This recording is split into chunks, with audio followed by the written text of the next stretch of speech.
pat uzrakstīju lieldienām vēstījumu, un es tur tiešām citēju mācītāju, bet prāvestu Edgaru Bergu, un tas bija likteni sakarīgi, ka es meklējot pa veciem papīriem, ko es parasti mīlu darīt, atradu tieši šīs Milvoku draudzes ziņas no 64. gada par lieldienām, un tur viņš minēja, un varbūt, lai tas ievad mūsu lūkšanu, kad viņš tiešām arī tad, pirms 60 gadiem, viņš savā laikā bija asistents arī arhibīskapam, uzzināja, vienkārši interesants lietas par arī šo dievbijīgo vīru, un viņš rakstīja, kad lieldienas runā par dzīvības uzvaru. Dzīvības spēki, taisnība, patiesība, atklātība, mīlestība ir stiprāki par nāves spēkiem, netaisnību, meliem, liekulību, naidu. Un kaut viņš rakstīja to 60 gadus atpakaļ, un mēs zinām, ka Kristus ir rakstījis savus vārdus mācekļu un mūsu sirdīs pirms 2000 gadiem, šī cīņa vēl turpinājās. Un lai lūdzam Dievu.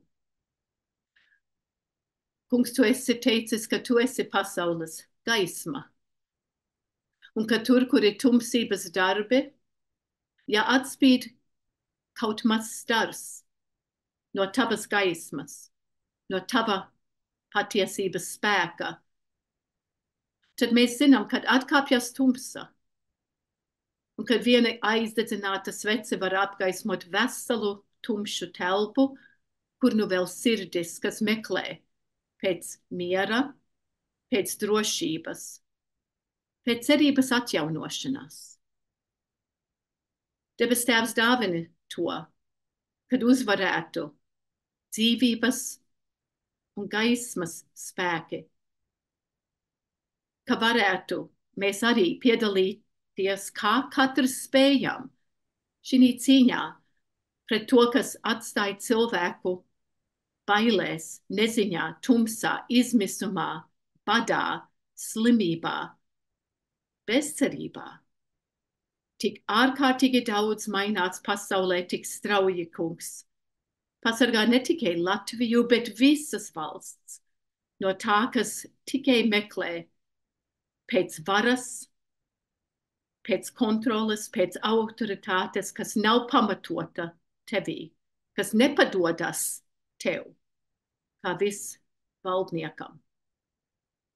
Mēs lūdzam, kungs, arī mūs iestiprini, darīt tā, kā mums ir mācīts dziesmā, kad mēs katrs taptu par gaismas vēstnesi, kā katrs varēdams, atspoguļojot to, kas tu esi savās dzīvēs, vārdos un visās mūsu attiecībās.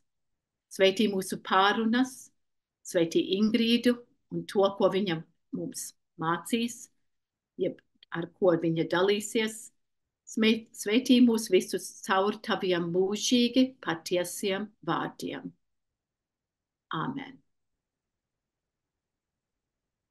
Ātrumā, jo tagad mēs zinām, lai es domāju, vairums pienākuši. Paldies visiem, kas esat klāt. Kā apmēram parasti tagad esam iesākuši šo sesiju. Pirms es dodu vārdu juristei Ingrīdai Kariņai Bērziņai un klausos pati ar izbrīnu, kā viņi mūs ievadīs, lai tikai pārskatām tos tekstus, kas ir paredzēti nākamajai svētdienai. Un kā mēs tikam pie, kā es, vienkārši veidojot šo domu, tiku pie juristes, ir, kad, kā mēs redzējām, pirmā Mūzes grāmatā, nevienam es pieņemu svešs nav teksts par baušļiem, par baušļiem, ko Mūzes saņēma Sinajas kalnā, bet arī, kas ir ļoti interesanti, es jums arī tā kā nu, pati ieteiktu vienkārši palasīt abos tulkojumos un vienkārši paskatīties, kā mainās varbūt nozīme, kad mainās tulkojumi. Un tas ir, teiksim, žēlīgi, varētu mēs prasīt, cik žēlīgi ir tajos pateiktais sots, paredzētais sots līdz 3. jeb 4. augumam par vecāku grēkiem. Kaut arī ir kontrasts ar to žēlastību, kas ir tūkstošiem gadu laikam piešķirts tiem, kas seko, jeb kas izstaro, jeb atzīst Dieva žēlastību. Tas man tikai pacēlās, kā daudzos gadījumos manā dzīvē ir bijis tāpat kā jums jācīnās ar to, kad cilvēki prasa, nu, cik tas ir iespējams, kad mēs patiesi pildītu baušļus. Tur ir dažas tās lietas, kad, nu, daži baušļi, likumi, kas tiek mums paredzēti, kam sekot, un mēs zinām, ka nesekojam. Mēs zinām, ka iekārot ir tik viegli. Sevišķi, ja mēs saprotam, ka te nav runa tikai par to, ko tu iekāro un iekaro, bet varbūt par to arī kādā veidā tavas sirds, jeb tavas vērtības tiek noteiktas ar to, kas ir otram vai trešam ap tevi. Tad otrais lasījums no psalma, teiksim, ir arī teikums no manis izlasīt, vai nu arī angļu valodā, jeb vācu valodā, ja varat oriģinālu valodā, tur ir milzīgi niansēta, kas ir Dieva bauslība. Te ir lietoti tik daudz vārdi par varbūt vienu un to pašu lietu. The law, the statutes, the precepts, the commands, the ordinances. Un man vienkārši uzkrita, cik ārkārtīgi daudz, tas izklausījās man, es esmu bijusi tiesnamā, kur ir bijis ties darīšanas arī ar daudz locekļu lietām un tā tālāk, un man viss tas likās patiesi, kā es esmu kādā tiesas namā, un atskan šie vārdi no tās pasaules. Korintiešu vēstulē par to, ka mums tās Dieva gudrība nolēma to glābt caur viņa muļķīgumu, muļķību. Man tas nāca prātā, kad es esmu arī kā daudzi no jums droši vien, kā ļoti parasti latvieši mēs uzsveram ļoti izglītību. No paudzes uz paudzi un gudram būt. Un izglītotam kādreiz nozīmē, kad ir cilvēki, kas ņem gandrīz vai jaunā šos vārdus, kad par muļķīgo mācību. Vēl līdz šai dienai, un uz kāda pamata mums ir jāpadodas tam, kas neliekas tik gudrs. Tas tikai pārdomām, jo varbūt ir tāpat kā Pāvila laikā tie, kas uzskata to gandrīz par apvainojumu, ka tā žēlastība ņem virsroku un tev gal galā, mīļais cilvēks, ir to jāpieņem pilnībā, ne jānopelna. Un latvieši, būdam darba ļaudis, ir pieraduši varbūt, nopelnīt to, sasniegt to. Tikai domas. Un pēdējais atkal ieteikums izlasīt šo Jēzus tempļa iztīrīšanas ainu, jeb visos 4 evaņģēlijos, jo tur ir atšķirības. Un mums nekad nav laika iedziļināties, bet jums varbūt laiks varbūt tikai fascinējoši. Marka evaņģēlijā, es domāju, piedošana Jāņa evaņģēlijā, kā šodienas tekstā, tas nāk pašā sākumā. Jēzus darbībā, 2. nodaļā. Un kāpēc, un kas tiek citēts no vecās derības, un kā tas salīdzinājās ar Mateju un Marku un Lūkas. Es pati pierakstīju atkal izbrīnā par to es teiktu, cik varena ir Dieva žēlastība, kad mums caur 4 evaņģēlistiem kur nu vēl ārpus Bībeles evaņģēlijiem, ir atļauts to pašu notikumu redzēt caur viņu acīm un caur viņu interpretācijām.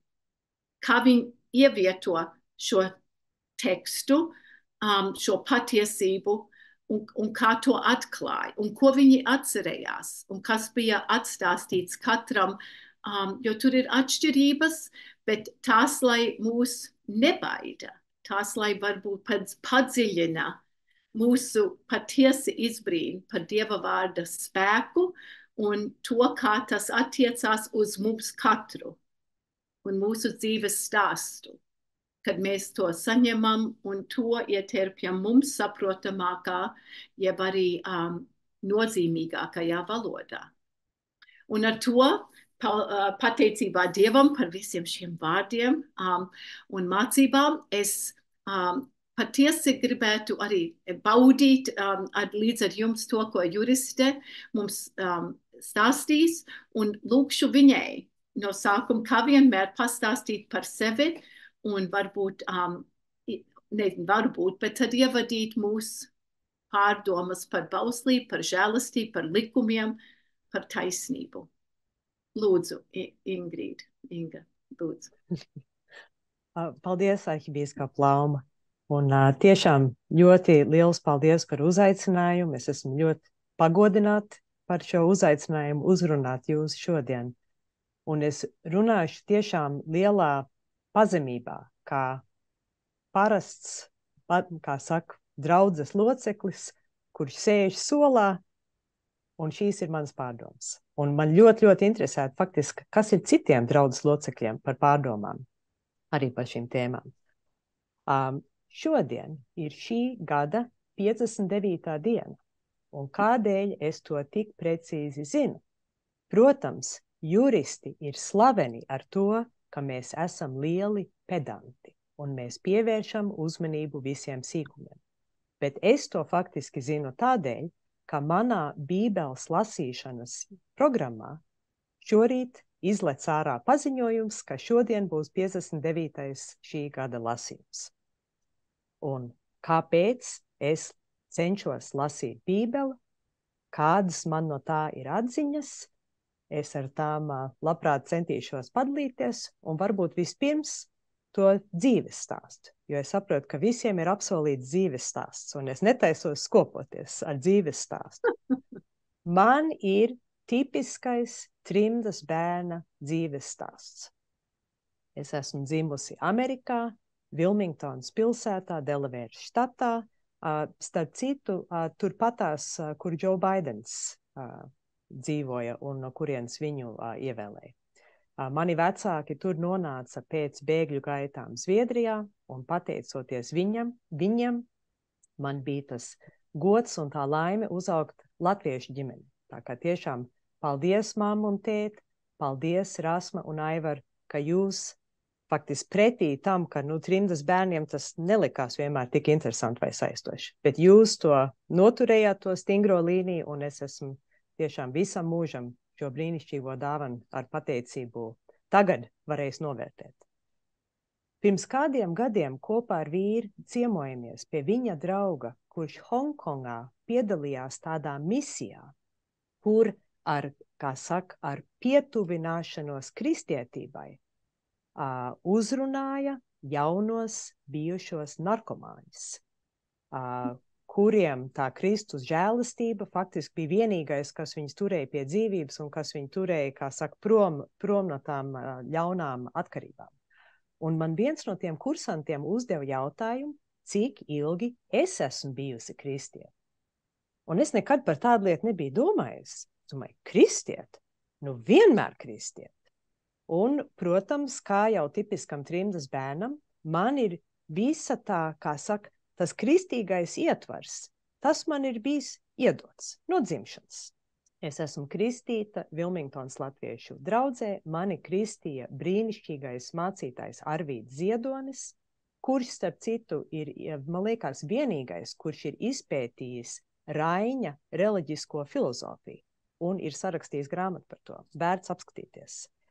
Mamma un tētis mani ved uz baznīcu, mums bija katru mēnesi dievkalpojumu tādā Concordia Lutheran Church, kur mēs īrējam telpas. Es esmu absolvējusi Filadelfijas latviešu skolu. Es esmu arī absolvējusi Beverīnas latviešu vasaras ģimnāziju, kuras devīze Dievam un Latvijai. Es esmu 8 gadus pavadījusi Ņujorkas latviešu draudzes bērnu nometnē Katskiļos. Protams, tur es arī pirmo reizi iepazinu mūsu arhibīskapu Laumu, kura mani atcerās, vai varbūt neatcerās, vai varbūt atcerās, kā ļoti palaidnīgu bērnu. Tiešām. Tā tas ir. Tā tas ir. Jā, tā tas varētu būt. Bet katrā gadījumā es esmu beigusi, vasaras gājusi Katskiļos, kur, kā visiem būs zināms, katra diena sākās ar reliģisko apceri, kā saka, visās maltītēs lūkšanas, jo tā doma bija tiem bērniem palīdzēt izaugt kristīgā vidē. Es esmu iesvētīta Filadelfijas Svētā Jāņa draudzē, man iesvētīja mācītājs Māris Ķirsons. Es esmu laulāta baznīcā, es esmu pati kristījusi 4 bērnus, un no maniem bērniem 2 pagaidām ir iesvētīti.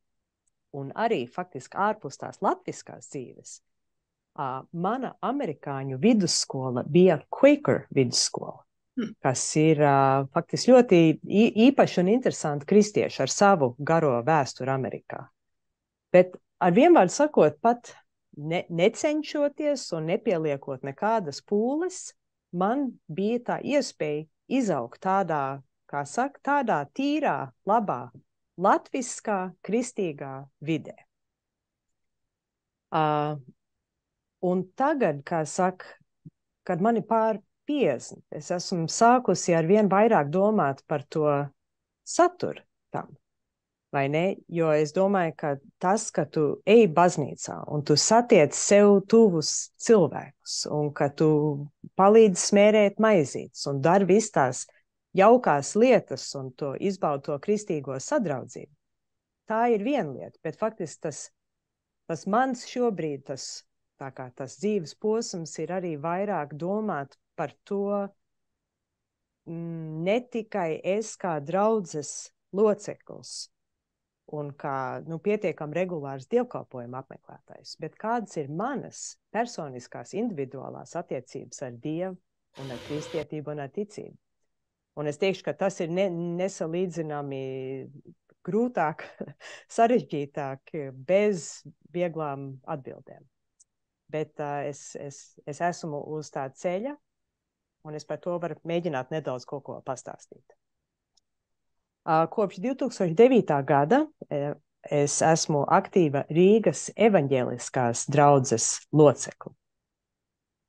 Un interesanti, kā mūsu draudze Latvijā tika vispār nosaukta. Bija sākotnēji doma, ka tā sauksies Rīgas evaņģēliski luteriskā draudze, bet pret to iebilda Latvijas evaņģēliski luteriskā baznīca Latvijā, jo, kā zināms, mums ir pagaidām 2 baznīcas, un tāpēc mēs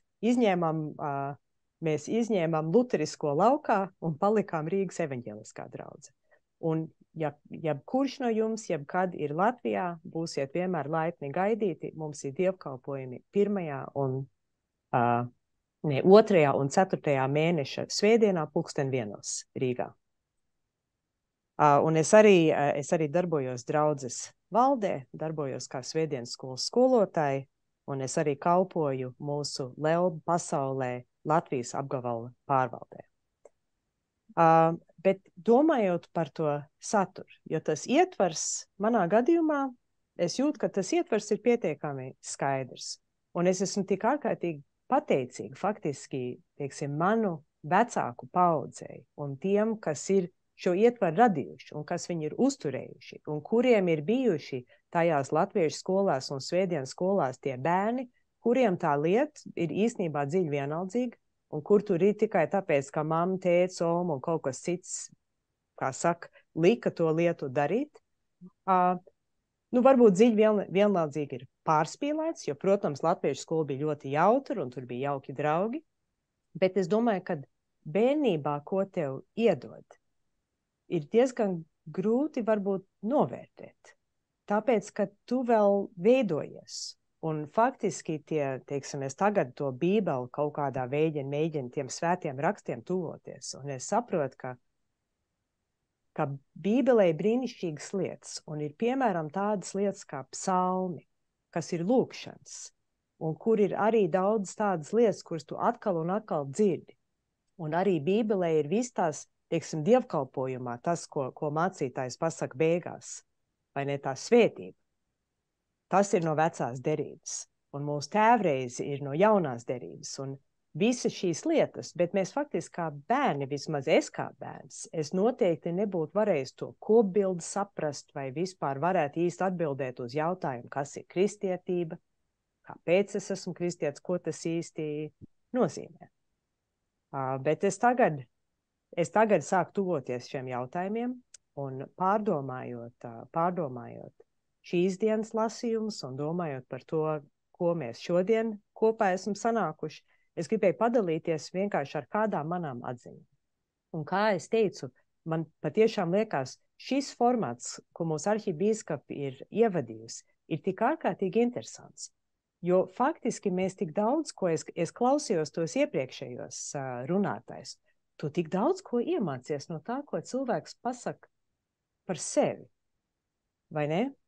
Un tad tas ir tādai tālākai sarunai ar sevi un ar citiem, un mēs tik daudz no tā iegūstam.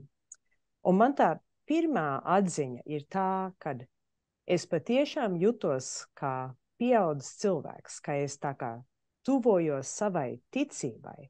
Es varu pateikt to brīdi, kad tas notika. 2008. gada varēja būt marts vai aprīlis, arī ap šo laiku. Ciešana laiks. Un mēs ar vīru, ar bērniem bijām pārcēlušies atpakaļ uz dzīvi Latvijā 2005. gadā. Un bijām Amerikā, kur mēs vairākās vietās dzīvojam, Bostonā un San Francisco, Filadelfijā. Tur mēs visur bijām gājuši uz latviešu dievkalpojumu. Bet Latvijā mēs šur un tur bijām aizgājuši, bet gribot, negribot, mani traucēja tās liturģiskās atšķirības. Kad tur, teiksim, dievkalpojuma laikā tas rituāls man likās kaut kādā mērā svešs. Un es nevarēju sevi saredzēt tajā. Bet tad mēs aizgājām uz prāvesta Klāva Bērziņa organizēto dievkalpojumu vecajā Svētā Ģertrūdes baznīcā Rīgā. Un es teikšu, ka kaut kas tanī reizē notika, jo es pēkšņi sajūtos, ka es esmu mājās. Un tas bija brīnišķīgi. Un, protams, tas bija, mēs atceramies prāvestu Klāvu kā ārkārtīgi sirsnīgu, siltu cilvēku, kurš ļoti, kā saka, katra draudzes locekļi, vai viņš tev pazina vai nepazina, viņš tev apkamp un arī ļāva justies, ka tu esi gaidīts un gribēts. Un tajā brīdī, tajā baznīcā, tajā reizē es sapratu, ka tas priekš mans ir, tā ir mana vieta. Bet man tā kā atziņa, kas tam sekoja, ir, ka tā ticība, lai es tajā ticībā varētu dzīvot, nepietiek ar to, ka es tā kā savā sirdī jūtos tā kā, ka es ticu Dievam. Vai ka es ticu, ka Jēzus ir mūsu glābējs. Bet ka īstenībā tā ticība aug un veidojās un pilnveidojās faktiski tajā darīšanā. Un ar to darīšanu es gribu teikt, priekš manis tas tā ir bijis. Iešana uz baznīcu. Kā saka, piedalīšanos mūsu liturģijā. Jo tai mūsu dievkalpojumam faktiski katram posmam, katra lieta, ko mācītājs un draudze dara, tas ir mūsu ticības gan apliecināšana, gan arī tālāk attīstīšana. Tas nestāv uz vietas. Ja mēs tur esam kaut kādā veidā klāt ar sirdīm, tad tā ticība katru reizi, teiksim, ja tas ir, krūms, viņam vēl kāds zariņš aug klāt. Un kad priekš manis tā darīšana un tā iešana uz baznīcas un visu laiku tā pa drusiņam attīstīt to ticību, ka tas man bija būtiski. Es to nevarēju darīt vienkārši esot mājās un jūtoties kā kristietei. Un, protams, tam visam nāk kopā tās jaukās lietas, kas ir baznīcā. Tas ir kalpošana draudzē, tas ir kristīgā sadraudzība. Es pati ļoti labprāt cepu kūks un tādas lietas un nesu uz kafijas galda. Kāds prieks zinot, ka tu piedalīsies tādā sadraudzībā, sarunas ar cilvēkiem, iepazīšanās, pietuvināšanās. Tas ir brīnišķīgi, un tā ir dāvana mums no baznīcas. Arī tādas labdarības akcijas, ko mēs esam kā draudzi darījuši, kad mēs esam vakaros tur maisos krāmējuši džempers un mēteļus un gatavojuši viņas sūtīšanai uz Ukrainu pēdējo pārgadu laikā. Pati tā darīšana, es jūtu, ka tas man tik ļoti daudz ko dod, vai ne? Un tad tās darbības man tad arī tagad ietver arī Bībeles iepazīšanu. Ir vienkārši jāatzīstās, jo jābūt ir godīgam, ka es esmu atradusi vienu katoļu veidotu podkastu. Un es to tā kā sev attaisnoju ar to, ka ir ok, Bībele ir vairāk vai mazāk tāpat, plus tur ir tās grāmatas, kuras nav mūsu Bībelē, un ka es cenšos izmantot veselo saprātu, varētu atšķirt, jo beigās tā kā mēs esam luterticīgi un bija tā kā reformācija, un mēs esam nedaudz atkāpušies no daudzām lietām, bet jebkurā gadījumā svētie raksti. Un ir brīnišķīgs podkasts, ir izveidota Amerikā, Minnesotā, man tā liekas, kur katru dienu ir Bībeles lasījums, un tas mērķis, tā programma ir, ka tu gada laikā izej cauri visai Bībelei. Es neesmu perfekta, es neesmu teicamnieks. Šis man ir 3. gads, kad es klausos to Bībeli. 1. gadā es tiku līdz kādai 200. dienai, un kaut kur aizbraucu un nojuku. 2. gadā es tiku līdz 260. dienai, un atkal kaut kas nojuka. Bet es saprotu, ka Dievs no manis neprasa to, ka es esmu perfekta, ka es esmu numur 1, ka 10 no 10, kad tik es čunčinu kaut kādā veidā uz priekšu, ka tas par ļaunu nevar nākt. Un es esmu no tām, katru dienu es pavadu tās 20-25 minūtes, klausoties, man arī ir Bībele, ja man ir iespējas arī lasu vienlaiks, un es jūtu, ka tas tomēr manu dzīves ziņu ir īstenībā ļoti ietekmējis. Un tad redzēsim. Varbūt es pēc gada varēšu pateikt, ka es 24. gadā tiešām pabeidzu visu gadu. Un šie svētie raksti man dod vairākas lietas. Pirmkārt, tāda sajūta, ka ja tu esi kristietis ar visiem kristīgiem papīriem un bļembukiem, ka it kā būtu vismaz kaut kas jāzina no tās Bībeles. Tāda man ir bijis pašai savu sajūtu. Un, protams, mums ir īstenībā, es teikšu, ka mums tā kā tā baznīcas gada grāmata un tas, ko mūsu mācītāji dara, mums kā draudzes locekļiem tādā ļoti uzmanīgi atlasītā veidā iedozē to Bībeli pa drusiņam. Vai ne? Izvēloties īpašas lasījumus un, kā saka, veidojot sprediķus uz tā pamata. Bet man likās, ka cik būtu interesanti to pašu fundamentu un pamatu mēģināt kaut kā tam pietuvināties. Un es teikšu arī, ka es visādas lietas nezināju. Es nezināju, piemēram, ka tiešām proporcionāli tā Bībele ir tik daudz vecā derība un tik daudz jaunā derība. Es tā kā to zināju, bet kad tu katru dienu klausies un tu praktiski līdz novembra mēnesim tikai klausies veco derību, tad tas paliek ļoti, kā saka, ļoti acīm redzams. Un īstenībā arī tagad, sekojot līdz pasaules notikumiem un visiem kariem, man tā liekas, ka mēs dzīvojam kaut kādā vecās derības laikā. Un ka mēs esam kaut kur kā cilvēci, tur, kur mums tā lielā mācība vēl ir vajadzīga. Un es teikšu, ka tā trešā varbūt atziņa ir, ka tā mana ticība, kura ir, es teikšu, ļoti, kā lai saka, es nekādā veidā nevarēju teikt, lūk, es esmu ticīga, es esmu visu uzzinājusi, visu saprotu, viss ir okidoki. Es jūtu, ka tā ticība man ir process. Visu laiku mēģināt pa drusiņam kaut ko vairāk saprast, kaut kāds jautājums uzdot. Bet tā ticība un it īpaši svēto rakstu lasīšana man ir palīdzējusi ieraudzīt tāds arī kopsakarības. Un es saprotu, ka tas solījums bija, ka jums izstāstīs kaut ko par to, kā tas ir būt juristam un arī ticīgam, vai tās lietas vispār ir salāgojams.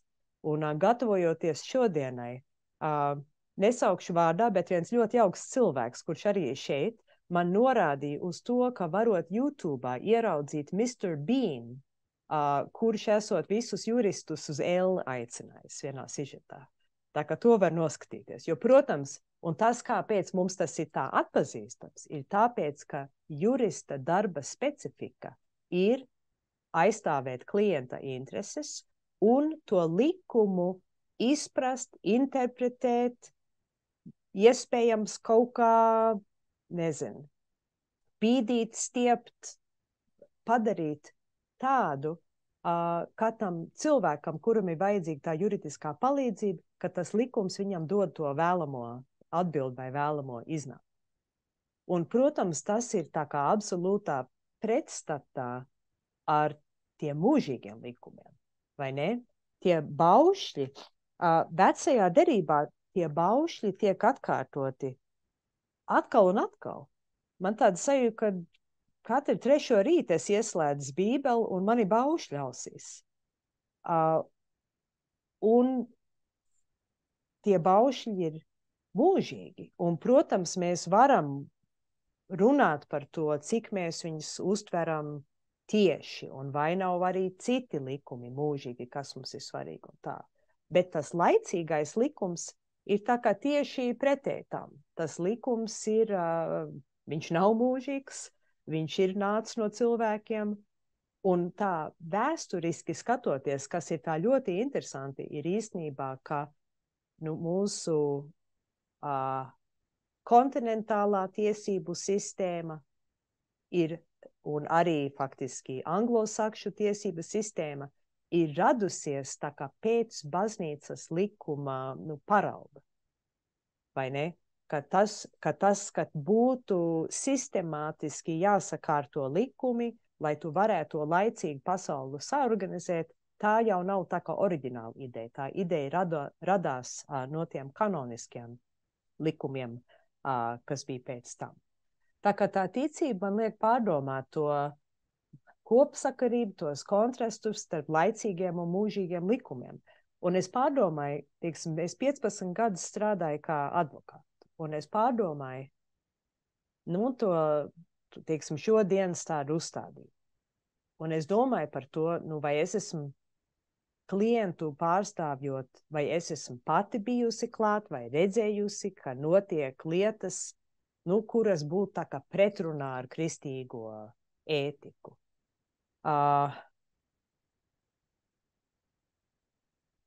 Noteikti, ka jā, man patīk domāt, ka es pati neesmu darījusi lietas, par kurām man būtu jākaunās.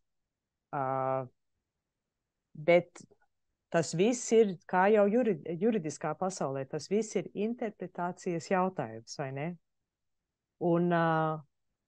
Un domājot par to, ka mums arī Milvoku draudzes priekšnieks iepriekš uzrunāja, es domāju, ka tas vēstījums no tās laicīgās pasaules ir, ka tā ticība tev var, ja tu esi diezgan skaidrs savās vērtībās, kas tu pats esi un kas tu pats neesi, tad es arī domāju, ka tu nemaz nenonāks tādās situācijās, kur tu esi tiešā konfrontācijā ar kaut ko tiešām briesmīgu. Tāpēc, ka pirmam kārtam, teiksim, kā juristam, tiem klientiem, kuriem ir vajadzīga tāda veida palīdzība, viņi jau saprot, ka tu neesi viņu ideālais pārstāvs. Tas ir pilnīgi droši. Viņi atradīs kādu, kas viņu tās vērtības labāk atspūgļos. un redzēs. Un varbūt tā kā saka, no tām kopsakarībām, tad es domāju par to, es esmu augusi Amerikā, un Amerikā visiem ir zināmi, ka kristiešiem bieži uz automobīļiem ir dažādas uzlīmes, vai ne? Izsakot kādu aicinājumu vai kādu atgādinājumu. Un, protams, viens no tiem, par ko cilvēki labprāt pasmaida, bet īstenībā, ko der atcerēties, ir what would Jesus do? Vai ne? Un to izmanto arī visādā, kā saka, ar humoru visādu, vai ne? Bet īstenībā tas ir brīnišķīgs jautājums. What would Jesus do? Jo Jesus nav bijis mūsu šodien sarežģītā pasaulē. Vai ne? Viņš te nav bijis.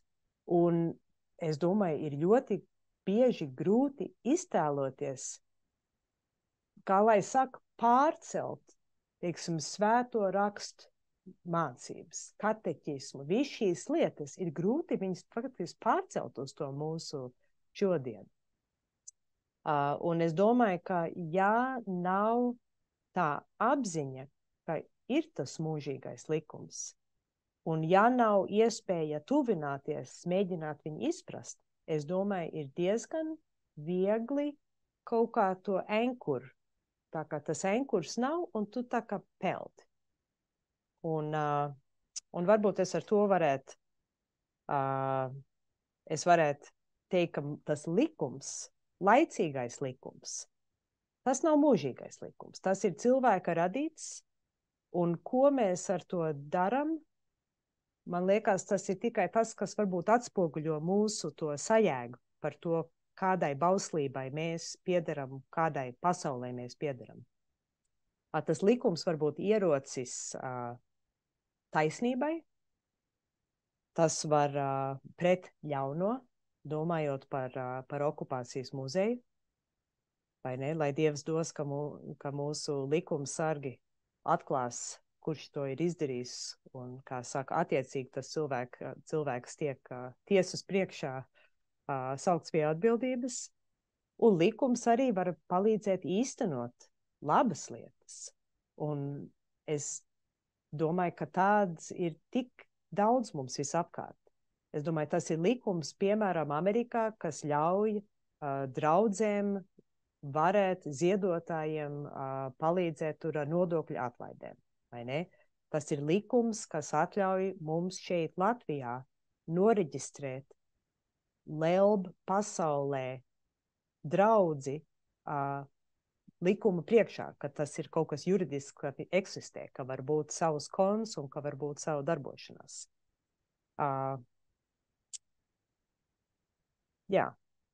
Tā kā tas ir apmēram tas, ko es gribēju pastāstīt par sevi, par bauslību, un man ļoti, ļoti interesē, kāds ir jūsu pārdoms. Varbūt kāds cits arī klausās to podcastu, varbūt es neesmu vienīgā. Paldies!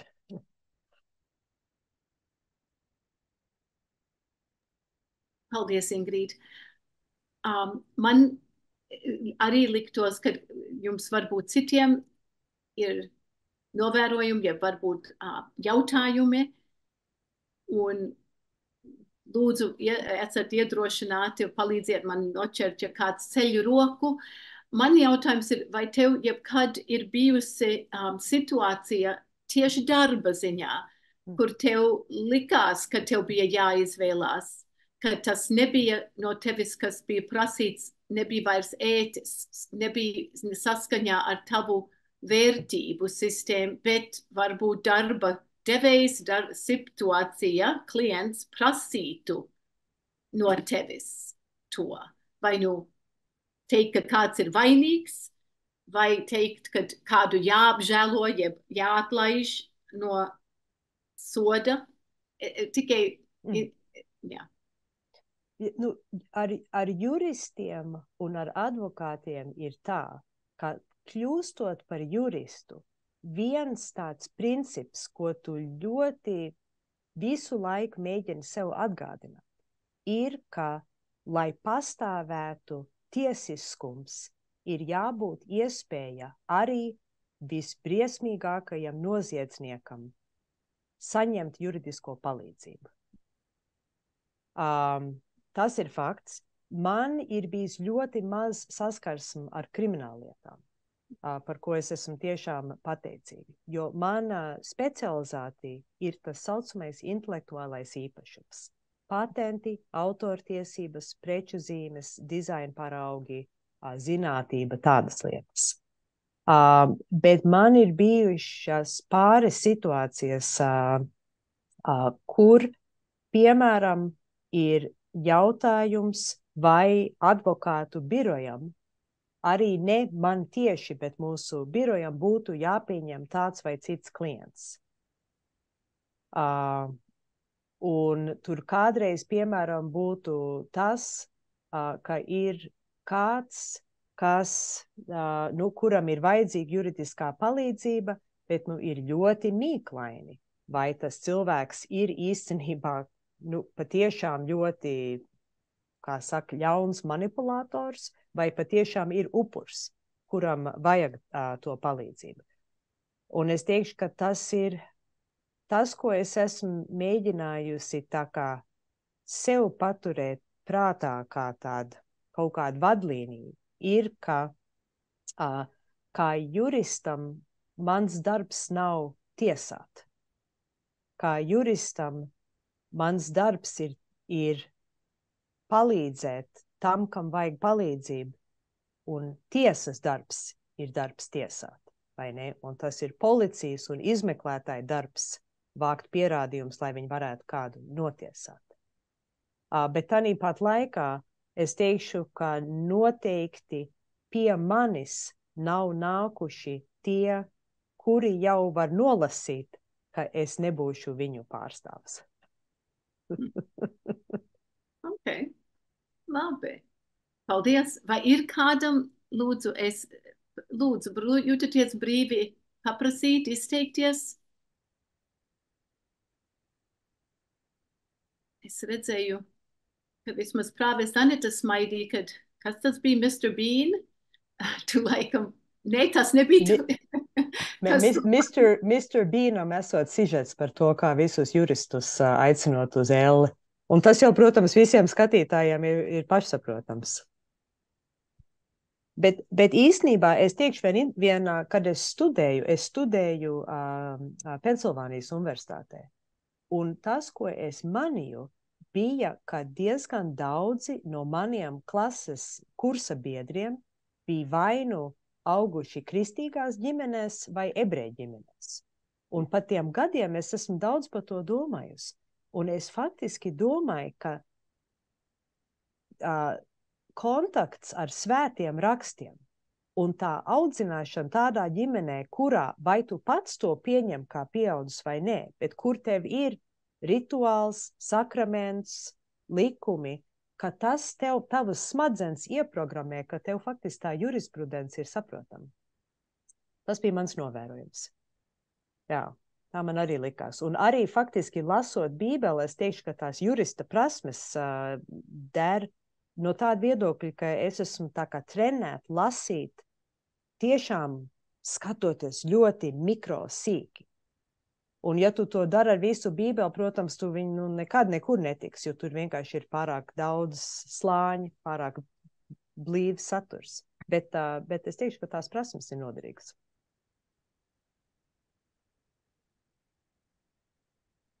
Lūdzu, kāds vēl gribēja kaut izteikties? Novērojumi? Mācītāji Dats. Lūdzu, mācītāji Dats. Labi. Jā, esiet visi sirsnīgi sveicināti un mīļš paldies tev, Ingrīda, ka tu esi šovakar dalījusies ar savu ticības pieredzi un bija ļoti interesanti klausīties un dzirdēt, kā tu esi sajūsmā par Bībeli. Un es domāju, tā ir Bībeles teoloģija, ir arī mana tāda profesionālā mana joma, bet es dzirdu tevī to sajūsmu, un es domāju, cik forši, ka šis, ļoti, ļoti tāds senais teksts tomēr vēl tik ļoti arī mūsdienās cilvēks uzrunā, un tevi arī uzrunā, un ka tu dalies ar to. Es ceru, ka mums pielīp tas tā sajūsma. Bet es tā domājot par, man nav īsti tāds līdz galam noformējies jautājums, bet kaut kā man visu laiku arī kamēr tu runāji, man galvā tā skanēja tas luteriskais, tas bauslība evaņģēlijs, tā bauslība ar tās Dieva prasības un tas evaņģēlijs, tā Dieva žēlastība. Vai es pat nezinu īsti to jautājumu, ko es tev gribu jautāt, bet kaut kā, ko tev tas nozīmē? Vai tev ir kaut kā tāds arī, es nezinu, vai profesionālajā vai ticības kaut kā laukā šis te prasība un tad no otras puses atkal tas tā žēlastība, kas apklāja visu un tā. Tu zini, protams, es biju uzrakstījis tādas gudras lietas, kuras es nepateicu, tagad man jāsameklē. Bet īstenībā, ko man tā pāris lietas. Pirmkārt, cik es esmu bezgalīgi pateicīga, ka Dievs atsūtīja Jēzu un ka mums bija jaunā derība un ka mēs esam jaunās derības cilvēki. Jo, wow, tā vecā derība, viņi ir skarba, tur viņi slaktē, bez žēlastības, neatstāja nevienu dzīvu. Visi, vai ne, visi pirmdzimušie, šņik. Tā ir tāda ļoti skarba, traka pasaule, ko tas Dievs mēģina caur Izraēlas tautu kaut kādā veidā tā kā sabaņģot. Vai ne? Cilvēks, kur ir tādā, viņi ir pilnīgi tādā pirmsstāvoklī. Tā kā man tā žēlastība nozīmē pirmām kārtām tas, ka mēs esam jaunās derības cilvēki un ka mums ir Kristus. Un es teikšu, ko man tas nozīmē, ir, ka tas ir ideāls pēc kā tiekties, vai ne? Tas ir ideāls. What would Jesus do? Tā ir tāda mēraukla. Un kaut kas, ko es domāju, es cenšos, un es noteikti tikai cenšos. Bet es zinu, ka tāda lieta tur ir. Ka ir beznosacījuma mīlestība no Dieva mums, un ka ir tas aicinājums un tas uzstādījums, ka mums atkal ir jācenšas, piemēram, savu līdzcilvēku mīlēt. Piemēram, arī tos līdzcilvēkus, kas mums sevišķi nepatīk. Tas nemaz nav viegli. Bet tas ir tas, ko man tā žēlastība nozīmē, ir, ka cik labi, ka ir tie svētie raksti, kur tā lieta ir tā kā piefiksēta. Un tad, kad tu jūties, ka dzīvē tās lietas paliek cik samudžināts, un ka tu pats galīgi neesi tas super duper kristietis, ko tu gribi būt, bet vismaz zini, kāds tu vari būt. Un ka Dievs, es jūtu, ka Dievs mūs mīl, un es jūtu, ka Dievs tic, ka mēs varam būt tādi, kādiem mums būtu jābūt. Paldies. Es domāju, ka ir labi padomāt,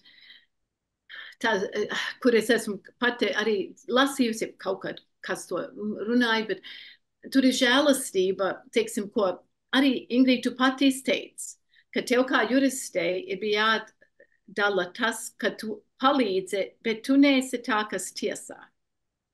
Un kristietim ir ļoti līdzīga no vienas puses loma, kad mēs palīdzam, sludinām, novedam, mēs ceram, arī ļaudis pie Kristus, ja palīdzam viņiem tur nokļūt arī pie grēkatzīšanas, ja pie atgriešanās, bet ar to mēs tur atstājam Kristus un Dieva rokās.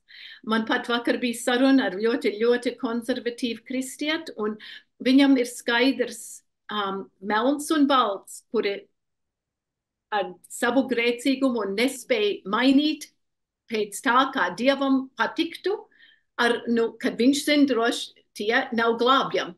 Un viņš tad nosacīja sevi kā, arī acīm redzot, tiesnesi.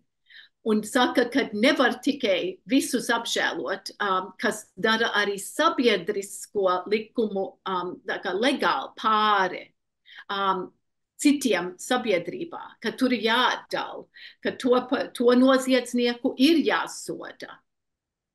jo citādāk patiesi būs hauss sabiedrībā, valstī. Te ir tik ārkārtīgi grūti, un arī Izraels gadījumā pašu cilvēki tad aizrāvās farizēji, saduķēji, kad Jēzus dzen ārā no lūkšanu namu. Viņi to, kas bija varbūt sākotnēji labs likums bauslībā, kad izprata sagādās viņi dzīvniekus upurēšanai templī, tiem, kas ir trūcīgāk, nevar vest līdz visu ceļu uz Jeruzalem, pārvērta to par čīrīm. Viņi apbižoja ļaudis. Un tur, es domāju, tas, kad notiek pat baznīcās, tempļos, Jēzus tad iekarst tādās dusmās, jo tur ir tas liekulības moments. Un tur Es tikai domāju, mums kā kristiešiem mēs sastopamies ar visdažādākām situācijām, un ko tad darīt, kad tie, kam vajadzētu pēdiņās labāk zināt, dara patiesi to, ko viņi zina, tā kā Pāvils, labo, ko es gribu, es nedaru, ļauno, ko es negribu, es daru, kurā mirklī tas ir tāda visatļautība, un kad viss Dievs apžēlos, un nē, viss būs labi.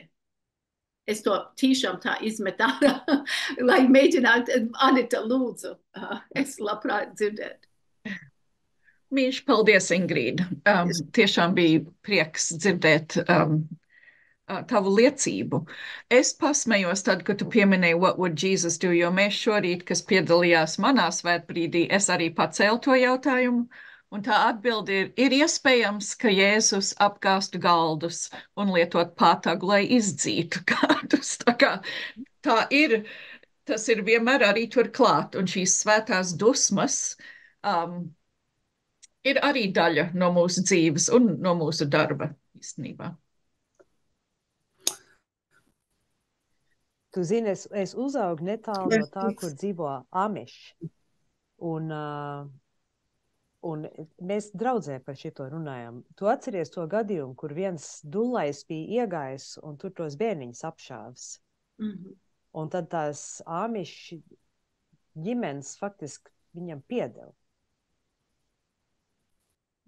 Wow. Jā.